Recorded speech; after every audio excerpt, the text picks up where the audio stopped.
talk about science going backwards and the fraud of science. Jaron, I don't even know how to introduce this video. Anything you want to say about it before I play it?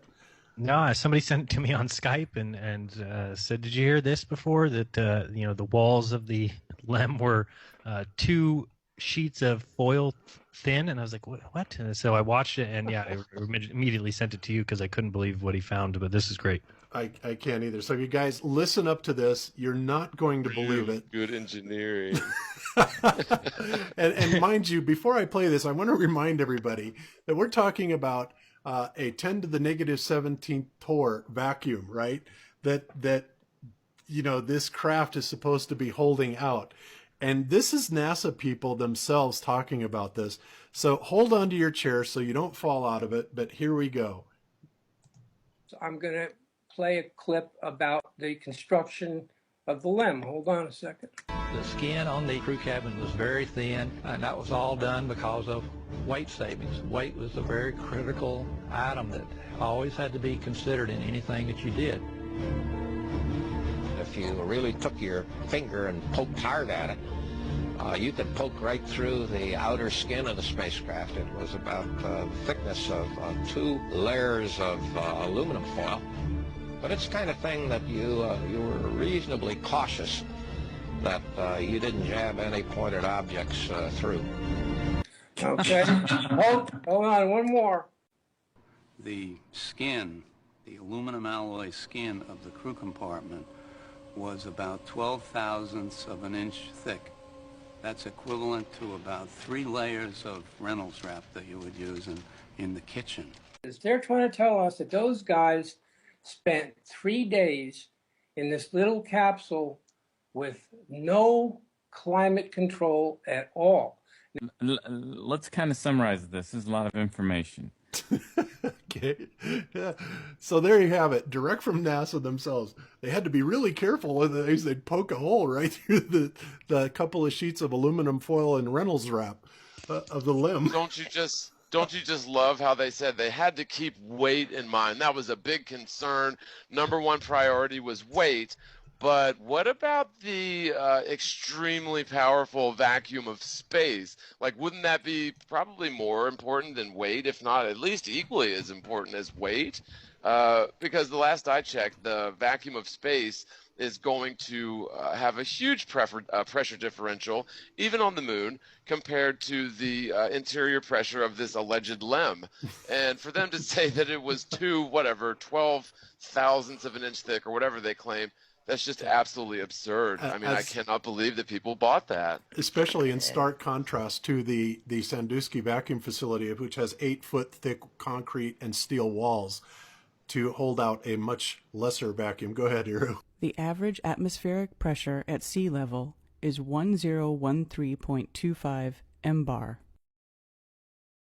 The pressure in interstellar space is approximately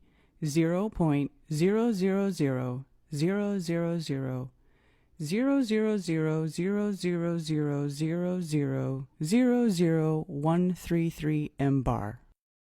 Space is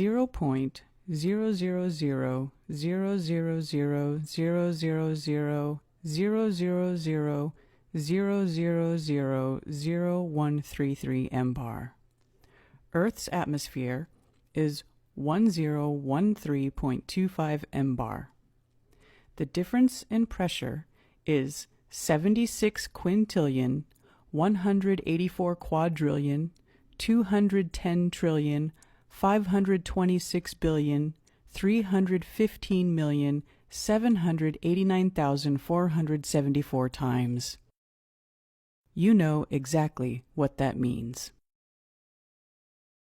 One thing I want to point out here, guys, to accentuate the power of the vacuum just a little bit more, and I wanted to put this, and this is directly from NASA's Sandusky, Ohio website on their vacuum enclosure that they created allegedly for NASA to test in high vacuum conditions.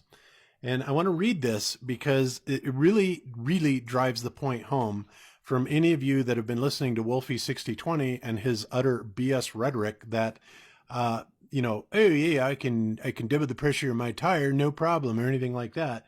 But if that was true, then, we're taking Sandusky, Ohio is probably around 13, 14 PSI. I'm sure it's a little above sea level, but let's just read what it says here. It says the concrete chamber enclosure serves not only as a radiological shield, but also as a primary vacuum barrier from atmospheric pressure 130 feet or 40 meters in diameter and 150 feet 46 meters in height. The chamber was designed to withstand atmospheric pressure outside of the chamber at the same time vacuum conditions are occurring within. The concrete thickness varies from 6 to 8 feet. Again, the concrete thickness varies from 6 to 8 feet and contains a leak-tight steel containment barrier embedded within. The chamber doors are 50 by 50 feet and have inflatable seals. The space between the concrete enclosure and the aluminum test chamber is pumped down to a pressure of 20 torrs or 2.7 kilopascals during a test. Now, again, when you look at that, those numbers, the Sandusky facility can generate down to 2 times 10 to the negative 6 torr, right? And we're not even remotely close to deep space, right? So again, if you think that that vacuum is not powerful, why in the world would they need steel and 8-foot thick concrete walls? And at another point in there, they also say because it literally will draw the atmosphere through the steel and the concrete walls if it isn't there. So just, think about that for a while. And the next time somebody tells you that, there's not much difference between 1 PSI and 0 PSI, it's all in the scaling, guys. And there is a huge difference. And this is exactly, how they're trying to hide the fact that there is no way you can have 14.7 PSI next to a 10 to the negative 17th torr. The skin on the crew cabin was very thin, and that was all done because of weight savings. Weight was a very critical item that always had to be considered in anything that you did. If you really took your finger and poked hard at it, you could poke right through the outer skin of the spacecraft. It was about the thickness of 2 layers of aluminum foil. The skin, the aluminum alloy skin of the crew compartment was about 12 thousandths of an inch thick. That's equivalent to about 3 layers of Reynolds wrap that you would use in the kitchen.